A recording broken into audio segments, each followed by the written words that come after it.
হরে কৃষ্ণ কৃষ্ণ কৃষ্ণ হরে হরে। তো ভক্তবৃন্দগণ, আজকের ভিডিওটি রয়েছে বছরে 24টি একাদশীর মধ্যে সর্বশ্রেষ্ঠ এবং সর্বপুণ্যদায়িনী এবং 24টি একাদশীর পুণ্য ফল। মাত্র একটি একাদশী ব্রত পালন করলে সমস্ত একাদশীর পুণ্য ফল পাওয়া যায় এই নির্জলা একাদশী বা পাণ্ডবা একাদশী।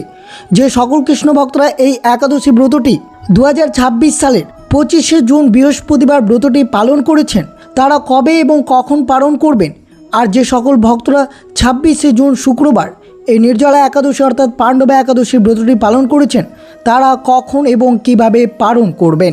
বিশেষ করে আপনি যদি গৌড়ী ও বৈষ্ণব মতে বিশ্বাসী হন, তাহলে অবশ্যই আপনারা শুক্রবার এই একাদশী ব্রতটি পালন করতে পারেন। আর যদি স্বার্থ মতে করতে চান, তাহলে অবশ্যই 25শে জুন বৃহস্পতিবার এই একাদশী ব্রতটি পালন করেছেন। কিন্তু অনেকের মনে প্রশ্ন, তাহলে আমরা কখন কিভাবে এই নির্জলা একাদশী অর্থাৎ নির্জলা একাদশী ব্রত পালন করে কবে পালন করব, নির্জলা একাদশীর ব্রতের পালনের শুভ সময় কখন রয়েছে, নির্জলা একাদশীর পালন মন্ত্র কি রয়েছে, কোন মন্ত্র জপ করব, সব কিছু আপনাদের সাথে বিস্তারিতভাবে তুলে ধরা হবে। অবশ্যই বিশেষ করে মনে রাখবেন, যে সকল ভক্তরা স্বার্থ মতে অর্থাৎ 25শে জুন বৃহস্পতিবার এই নির্জলা বা পাণ্ডবা একাদশী ব্রত পালন করেছেন, তারা অবশ্যই শুক্রবার পালন করবেন। আর যে সকল ভক্তরা গৌড়ী ও বৈষ্ণব মতে বিশ্বাসী অর্থাৎ 26শে জুন শুক্রবার এই একাদশী পালন করেছেন, তারা অবশ্যই 27শে জুন শনিবার শুভ সময় এবং পালন মন্ত্র জপ করে এই নির্জলা একাদশীর ব্রতের পালন করতে হবে, তবেই আপনার ব্রতটি সুসম্পন্ন হবে। সনাতন ধর্মে বলা হয়, একাদশীর উপবাস হলো একটি রত্ন খচিত সিন্ধুকের মতো, আর পালন হলো সেই সিন্ধুকের চাবি। চাবি যদি না থাকে, তবে সিন্ধুকের ভেতরে অমূল্য রত্ন আপনি কিভাবে পাবেন। শাস্ত্রমতে একাদশী পালন না করলে কোনো একাদশীর ব্রতের পুণ্য ফল পাওয়া যায় না। ভুল সময়ে করলে এমন কিছু ভয়ানক ক্ষতি হয় যা শুনলে আপনি চমকে উঠবেন। তাই বিশেষ করে যে সকল ভক্তরা এই নির্জলা একাদশীর ব্রত পালন করেছেন, তারা অবশ্যই পরের দিন অবশ্যই কিভাবে পালন করবেন। যারা 25শে জুন বৃহস্পতিবার এই নির্জলা একাদশী ব্রত পালন করেছেন অথবা 26শে জুন শুক্রবার নির্জলা একাদশী ব্রত পালন করেছেন, তারা কখন কখন পালন করবেন তা অবশ্যই আপনাদের সাথে তুলে ধরা হবে। তাই ভিডিওটি অবশ্যই না টেনে সম্পূর্ণ শ্রবণ করবেন। বিশেষ করে অবশ্যই জানবেন পালন কিভাবে করবেন, পালনের শুভ সময় কি রয়েছে। তো ভিডিওটি আপনার জন্য অত্যন্ত গুরুত্বপূর্ণ হতে চলেছে, তাই ভিডিওটি অবশ্যই শুরু থেকে শেষ পর্যন্ত ভক্তি সহকারে শ্রবণ করবেন। আর চ্যানেলে নতুন হয়ে থাকলে দয়া করে চ্যানেলটিকে সাবস্ক্রাইব করবেন, লাইক করবেন, কমেন্টে ভক্তি ভালোবাসার শ্রদ্ধা দিয়ে জয় শ্রীকৃষ্ণের জয় লিখে দিতে ভুলবেন না এই শুভ দিনটিতে। অবশ্যই ভিডিওটি আপনারা শুরু থেকে শেষ পর্যন্ত ভক্তি সহকারে শ্রবণ করুন। সনাতন ধর্মে অনেক ব্রত উপবাসের কথা বলা হয়েছে। হিন্দু ধর্মের এমন একটি বিশেষ দিন আছে, যে দিনটির ব্রত পালন করলে সারা বছরের সমস্ত একাদশীর পুণ্য একবারে লাভ করা যায়। আজ আমরা কথা বলছি সকল একাদশীর মুকুটমণি নির্জলা একাদশীর সম্পর্কে। যে সকল ভক্তরা 25শে জুন বৃহস্পতিবার এই নির্জলা একাদশী ব্রত পালন করে রয়েছেন, তারা ঠিক পরের দিন অর্থাৎ দ্বাদশী তিথি 26শে জুন শুক্রবার ব্রতের পালন করবেন। আর যে সকল ভক্তরা 26শে জুন শুক্রবার এই নির্জলা একাদশী ব্রত পালন করেছেন, তারা অবশ্যই 27শে জুন শনিবার এই নির্জলা একাদশীর ব্রত পালন করবেন। তা কিভাবে পালন করবেন, পালন মন্ত্র কি, পালনের সঠিক সময় কি, এবছর দুদিন একাদশী ব্রত পালন হয়েছে, তাই দুদিন কিভাবে পালন করবেন, এই দুদিনের পালনের সময় কি রয়েছে তা আপনাদের সাথে তুলে ধরা হবে। যেহেতু এই জ্যৈষ্ঠ মাসের শুক্লপক্ষের 11তম দিনে যে একাদশী ব্রত পালন করা হয়, তাকে নির্জলা একাদশী বা পাণ্ডবা নির্জলা একাদশী বলা হয়ে থাকে। জ্যৈষ্ঠ মাসের প্রচণ্ড গরমে যখন এক ফোঁটা জল ছাড়া আমরা এক মুহূর্ত ভাবতে পারি না, এই একাদশীর নাম পাণ্ডব একাদশী বা ভীমসেনী একাদশী বলা হয়। নির্জলা শব্দটির অর্থ হলো জল ছাড়া। এই দিন অন্ন তো দূরের কথা, এক ফোঁটা জল পান না করে ভগবান শ্রী বিষ্ণুর আরাধনা করতে হয়। ব্রতটি যতখানি কঠিন, এর ফল ঠিক ততটাই অসীম এবং মঙ্গলদায়ক। এই একটি ব্রত পালন করলে 24টি একাদশীর ফল পাওয়া যায়। মানুষ হিসেবে আমরা অনেকেই সময়, সাংসারিক ব্যস্ততা, অসুস্থতা বা অন্য কোনো কারণে সারা বছরের সবকটি বা 24টি বা কখনো 26টি একাদশী সঠিকভাবে পালন করতে পারি না। এর ফলে আমাদের মনে আক্ষেপ থেকে যায়। কিন্তু ভগবান শ্রী বিষ্ণু অত্যন্ত করুণাময়।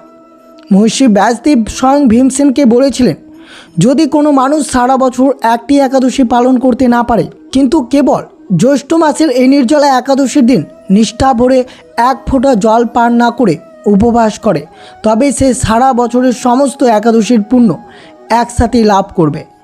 মাত্র 24 ঘন্টায় একটি কঠোর তপস্যা আপনাকে পুরো 365 দিনের আধ্যাত্মিক ফল এনে দিচ্ছে। এমন মহিমা আর কোনো ব্রত আছে, এই কারণে এটি সর্বশ্রেষ্ঠ ব্রত বলে মনে করা হয়। এই একাদশী মুকুটমণি কেন বলা হয়? কারণ আমাদের পারলৌকিক জীবনের সাথে জড়িত। স্কন্দ পুরাণ ও পদ্ম পুরাণ অনুযায়ী যে ব্যক্তি নির্জলা একাদশী পালন করে তার জন্ম জন্মান্তরের সমস্ত সঞ্চিত পাপ এই একদিনের তপস্যায় আগুনে পুড়ে ছাই হয়ে যায়। বলা হয় এই ব্রত পালনকারীকে নিতে কোনো যমদূত আসেন না, স্বয়ং ভগবান শ্রীবিষ্ণুর দূতেরা পুষ্পক রথে করে সে মূল্যবান আত্মাকে সসম্মানে বৈকুণ্ঠ ধামে নিয়ে যায়।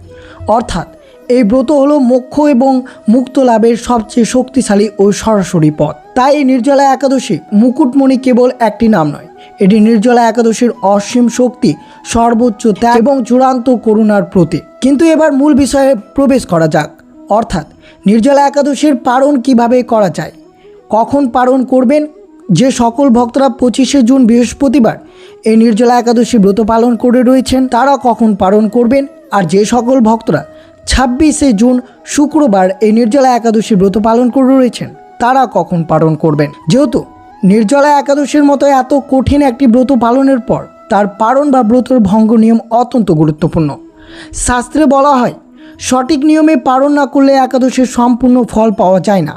তাই আপনারা অবশ্যই বিশেষ করে মনোযোগভাবে শ্রবণ করবেন এই নির্জলা একাদশীর পালন করার সঠিক সময়। একটু ভুল নষ্ট হতে সম্পূর্ণ ব্রতের ফল। সনাতন ধর্মে নির্জলা একাদশীকে বলা হয় সমস্ত ব্রতের মুকুটমণি। প্রচণ্ড গরমে এক ফোঁটা জল পান না করে আপনারা যারা এত কষ্ট করে ভগবান শ্রীবিষ্ণুর আরাধনা করেছেন তাদের এই অসীম ভক্তিকে শত কোটি প্রণাম। এত কষ্ট করে এই ব্রত এক নিমেষে বিফল হয়ে যেতে পারে যদি আপনি সঠিক নিয়মে পালন বা ব্রত ভঙ্গ না করেন। শাস্ত্রে বলা হয়েছে একাদশী পালনের চেয়ে কঠিন হলো এর পালনের নিয়ম রক্ষা করা। একটু ভুলেই আপনার সম্পূর্ণ ব্রত নষ্ট হতে পারে। তাই নির্জলা একাদশীর পরের দিন অর্থাৎ দ্বাদশীতে কিভাবে সঠিক নিয়মে পালন করবেন, কি খাবেন, কি দান করবেন তা জানতে অবশ্যই মনোযোগ দিয়ে শ্রবণ করুন। প্রথমত, যে সকল ভক্তরা 25শে জুন বৃহস্পতিবার এই নির্জলা একাদশী ব্রত পালন করে রয়েছেন তারা অবশ্যই 26শে জুন শুক্রবার এই ব্রতের পালন করতে হবে। পালনের সময় রয়েছে সকাল 5টা 14 থেকে 9টা 45 মিনিটের মধ্যে পালন করতে হবে। এবং যে সকল ভক্তরা 26শে জুন শুক্রবার এই পাণ্ডবা নির্জলা একাদশী ব্রত পালন করেছেন তারা অবশ্যই পরের দিন অর্থাৎ 27শে জুন শনিবার এই পাণ্ডবা নির্জলা একাদশীর পালন করতে হবে। পালনের সময় রয়েছে সকাল 4টা 54 মিনিট থেকে শুরু করে 9টা 24 মিনিটের মধ্যে। অবশ্যই আপনারা এই শুভ সময়ে পালন করবেন। তা কিভাবে পালন করবেন, কোন মন্ত্রটি জপ করে পালন করবেন তা মনোযোগভাবে শ্রবণ করুন। প্রথম ধাপ, এই পালনের নিয়মাবলীটি আমরা 4টি ধাপে বিভক্ত করছি, সেই 4টি ধাপ অবশ্যই মনোযোগভাবে শ্রবণ করুন। প্রথম ধাপ, দ্বাদশীর সকাল থেকে ওঠা এবং স্নান করা। একাদশীর পরের দিন অর্থাৎ দ্বাদশী তিথিতে সূর্য ওঠার আগে অর্থাৎ ব্রহ্মা মুহূর্তে ঘুম থেকে ওঠা অত্যন্ত শুভ। ঘুম থেকে উঠে প্রথমে ভগবান শ্রীবিষ্ণু বা ইষ্ট দেবতাকে স্মরণ করবেন। এরপর স্নান করে পরিষ্কার ও শুদ্ধ বস্ত্র পরিধান করুন।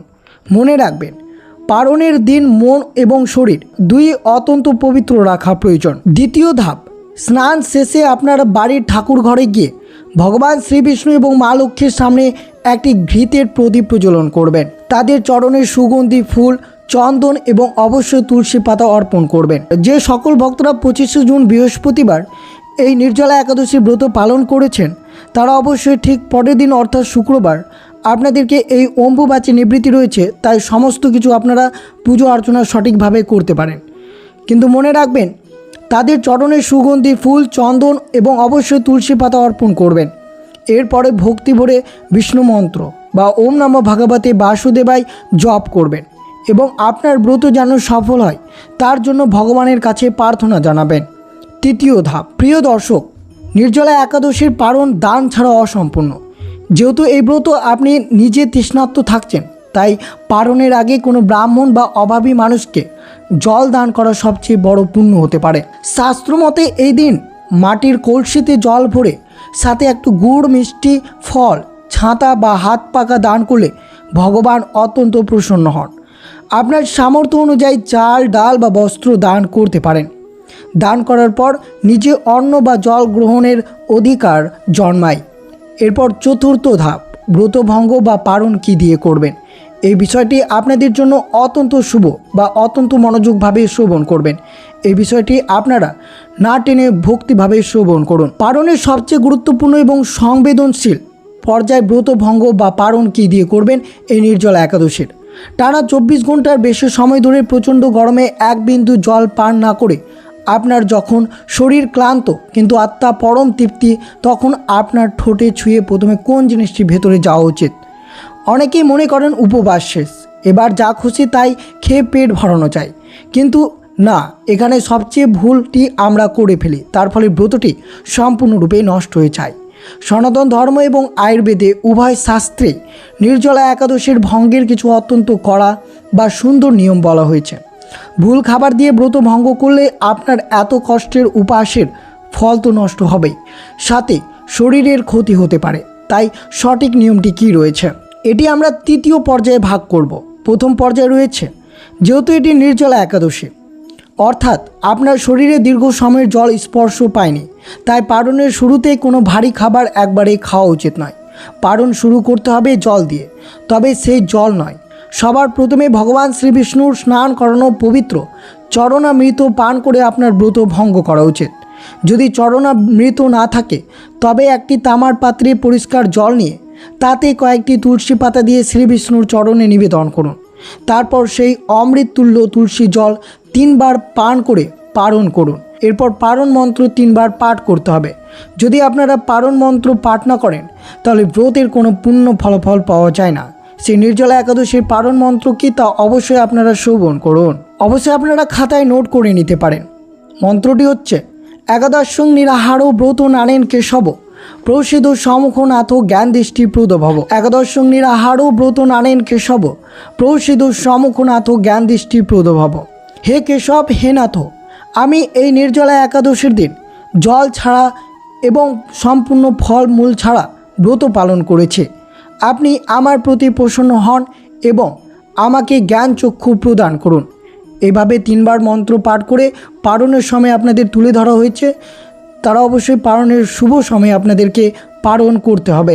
বিশ্বাস করা হয় দীর্ঘ উপবাসের পর এই তুলসী মিশ্রিত পবিত্র জল যখন আমাদের শরীরে প্রবেশ করে তখন তা আমাদের প্রতিটি শিরা উপশিরাকে শীতল করে এবং ভেতরের সমস্ত নেতিবাচক শক্তিকে ধুয়ে মুছে পবিত্র করে দেয়। দ্বিতীয় পর্যায়, সাত্ত্বিক আহার এবং ফলের গুরুত্ব। পবিত্র জল পান করার পর সরাসরি অন্ন গ্রহণ না করে প্রথমে মিষ্টি বা রসালো কিছু ফল খাওয়া উচিত, যেমন কলা, আপেল, আম, যে কোনো মৌসুমি ফল গ্রহণ করতে পারেন।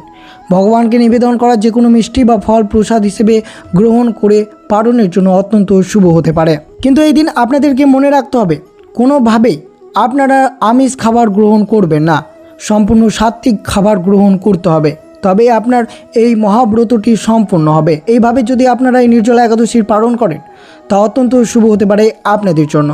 তো অবশ্যই আপনারা এইভাবে নির্জলা একাদশীর পালনগুলো করবেন। কিন্তু এই দিন অবশ্যই ক্রোধ বা অন্যের নিন্দা করা, চুল, নখ বা দাড়ি কাটা এই দিন আপনাকে এড়িয়ে চলতে হবে। বিশেষ করে অবশ্যই আপনারা শ্রবণ করলেন এই নির্জলা একাদশীর ব্রত পালন কিভাবে করবেন। আর এই নির্জলা একাদশীর ব্রতের পালন যদি ঠিকভাবে না করতে পারেন তাহলে 24টি একাদশীর পুণ্য লাভ কখনোই করতে পারবেন না এবং আপনার পুণ্যের পরিবর্তে পাপের অংশীদারি হতে হবে আপনাকে। বিশেষ করে অবশ্যই আপনারা এই নিয়মটি মেনে যদি আপনারা ব্রতটি সম্পূর্ণ করতে পারেন তাহলে শ্রী বিষ্ণুর অত্যন্ত আশীর্বাদ লাভ করা চাই। তা অবশ্যই আপনাদের সব কিছু বিস্তারিতভাবে শ্রবণ করানো হলো।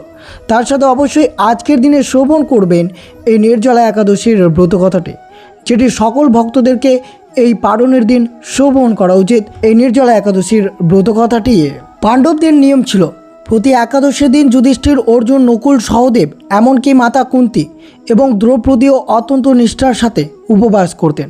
কিন্তু বিপত্তি ঘটল দ্বিতীয় পাণ্ডব মহাবলী ভীমের ক্ষেত্রে। তার বিশাল শরীর এবং পেট বৃক্ষ নামক এক বিশেষ অগ্নির বাস ছিল, ফলে তার পক্ষে এক মুহূর্ত না খেয়ে থাকা সম্ভব ছিল না। অত্যন্ত দুঃখে হতাশায় ভীমসেন একদিন ছুটে গেলেন পিতামহ মহর্ষি ব্যাসদেবের কাছে। হাত জড়ো করে চোখে জল নিয়ে তিনি বলতে লাগলেন, হে পিতামহ, আমার জ্যেষ্ঠ ভ্রাতা যুধিষ্ঠির, মাতা কুন্তী এবং স্ত্রী দ্রৌপদী আমাকে প্রতি একাদশীতে উপবাস করতে বলেন। আমি ভগবান শ্রীবিষ্ণুর অত্যন্ত ভক্তি করি। আমি তার চরণে মাথা নত করতে পারি। আমি প্রচুর ধন সম্পদ দান করতে পারি, কিন্তু হে পিতামহ, আমার পক্ষে উপবাস করা কোনো মতেই সম্ভব নয়। আমার পেটে বৃক্ষ নামক যে আগুন জ্বলে তা প্রচুর অন্ন ছাড়া শান্ত হয় না। না খেয়ে থাকলে আমার প্রাণ যায় যায় অবস্থা হয়।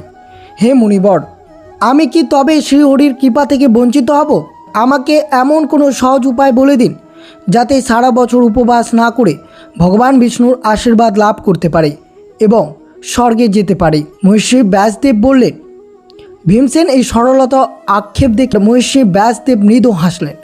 অত্যন্ত স্নেহ ভরে তিনি ভীমকে একাদশীর আসল রহস্য বোঝাতে শুরু করলেন। মহর্ষি ব্যাসদেব বললেন, হে মহাবলী ভীম, তুমি যদি নরকের ভয় পাও এবং স্বর্গে যাওয়ার ইচ্ছা পোষণ করো, তবে তোমাকে একাদশীর দিন অন্ন গ্রহণ থেকে বিরত থাকতে হবে। মাসে দুটো করে বছর 24টি একাদশী আসে। এই দিনগুলোতে সমস্ত পাপ পুরুষের অন্নের মধ্যে আশ্রয় নেই, তাই একাদশীতে অন্ন গ্রহণ করা মহাপাপ। তবে ভগবান শ্রীবিষ্ণু অত্যন্ত করুণাময়। শোনো ভীমসেন, তুমি যদি সারা বছরে কোনো একাদশী পালন করতে না পারো, তবে জ্যৈষ্ঠ মাসের শুক্লপক্ষের একাদশীতে তুমি একটি বিশেষ ব্রত পালন করো। এই একাদশীর নাম নির্জলা একাদশী। ভীমসেন চমকে উঠে ও চিন্তিত হয়ে বললেন, নির্জলা অর্থাৎ জল ছাড়া? হে পিতামহ, জ্যৈষ্ঠ মাসের এই প্রচণ্ড গরমে আমি অন্ন ছাড়া তো থাকবই, সাথে এক ফোঁটা জল পান করতে পারবো না। এই যে আমার জন্য আরও কঠিন পরীক্ষা। মহর্ষি ব্যাসদেব আশ্বাস দিয়ে বললেন, হ্যাঁ ভীম, সূর্যোদয় থেকে পরের দিন দ্বাদশীর সূর্যোদয় পর্যন্ত এক ফোঁটা জলও পান করা নিষেধ। কেবল আচমন করার সময় এক ফোঁটা জল তুমি গ্রহণ করতে পারো। হে ভীম, তুমি যদি তোমার সমস্ত কষ্ট সহ্য করো, কেবল এই একটি দিন নির্জল উপবাস করতে পারো, তবে আমি তোমাকে কথা দিচ্ছি, সারা বছরের সমস্ত একাদশী পালনের পুণ্য তুমি এই একদিনে লাভ করবে এবং স্বয়ং বিষ্ণুর দূতেরা তোমাকে সসম্মানে বৈকুণ্ঠে নিয়ে যাবে। পিতামহ ব্যাসদেবের মুখে এই কথা শুনে ভীমসেন রাজি হলেন। কিন্তু দিনটি যখন এলো তখন শুরু হলো আসল পরীক্ষা। জ্যৈষ্ঠ মাসের রোদ চারদিকে গরমে পুড়ছে। বিশাল দেহী ভীমের গলা শুকিয়ে কাঠ হয়ে গেল। ক্ষুধার জ্বালায় এবং তৃষ্ণায় তিনি জ্ঞান হারানোর মতো অবস্থায় পৌঁছে গেলেন। কিন্তু না, তিনি হার মানলেন না। যুধিষ্ঠির এবং অর্জুন তাকে উৎসাহ দিতে লাগলেন। ভীমসেন চোখ বন্ধ করে ভগবান শ্রীবিষ্ণুর রূপ স্মরণ করতে লাগলেন। সারা রাত জেগে তিনি কেবল একটি মন্ত্র জপ করতে লাগলেন, ওম নমঃ ভগবতে বাসুদেবায়। নিজের শরীরের সমস্ত কষ্টকে ঈশ্বরের চরণে সেপে দিয়ে তিনি ভক্তির এক অন্যান্য দৃষ্টিতে স্থাপন করলেন। অবশেষে রাত পোহালো। পরের দিন দ্বাদশীর সকালে স্নান করে ভগবান শ্রীবিষ্ণুর আরাধনা করে ভীমসেন ব্রাহ্মণদের স্বর্ণ বস্ত্র এবং জল ভর্তি কলসি দান করলেন। এরপর শ্রীবিষ্ণুর চরণামৃত পান করে তিনি তার এই মহাব্রত সম্পন্ন করলেন। স্বর্গে দেবতারা ভীমের এই অসীম ভক্তি এবং কষ্ট সহিষ্ণুতা দেখে পুষ্পবৃষ্টি করতে লাগলেন। আর সেই থেকে এই মহাব্রতের আর এক নাম হয়ে যায় পাণ্ডব একাদশী বা ভীমসেনী একাদশী। প্রিয় দর্শক, ভীমসেনের মতো বিশাল দেহী যোদ্ধাও যদি ঈশ্বরের প্রতি ভক্তি রেখে এত বড় কষ্ট সহ্য করতে পারে, তবে আমরা সাধারণ মানুষ কেন পারবো না? আমাদের অনেকে হয়তো সারা বছরে একাদশী করার সামর্থ্য থাকে না। তাই আপনাদের কাছে অনুরোধ, শ্রীহরির কৃপা লাভের এই মহাসুযোগ হাতছাড়া করবেন না। তাই আপনারা অবশ্যই যে সকল ভক্তরাই নির্জলা একাদশীর ব্রতটি পালন করেছিলেন তারা অবশ্যই সঠিক নিয়মভাবে এবং সঠিক মন্ত্র জপ করে এবং সঠিক সময় দেখে অবশ্যই পালন করবেন, যেগুলো এই ভিডিওটির মাধ্যমে আমি তুলে ধরলাম। তো অবশ্যই সব কিছু আপনাদের সাথে বিস্তারিতভাবে শ্রবণ করানো হলো। আপনারা কি এই বছর নির্জলা একাদশীর ব্রত পালন করেছেন? তা কবে করেছেন তা অবশ্যই কমেন্টে জানাতে ভুলবেন না। তো এই ছিল ভিডিওটি ভালো লাগলে অবশ্যই চ্যানেলটিকে সাবস্ক্রাইব করবেন, লাইক করবেন, কমেন্টে ভক্তি ভালোবাসার শ্রদ্ধা দিয়ে জয় শ্রীকৃষ্ণের জয় লিখে দিতে ভুলবেন না। এবং ভিডিওটি আপনার আত্মীয় ভক্ত বা বন্ধুদের সাথে অবশ্যই শেয়ার করবেন, তারাও যাতে বুঝতে পারে, জানতে পারে যে নির্জলা একাদশীর পালন কীভাবে করতে হয়। সুস্থ থাকবেন, সতর্ক থাকবেন। জয় শ্রীকৃষ্ণ। রাধে রাধে।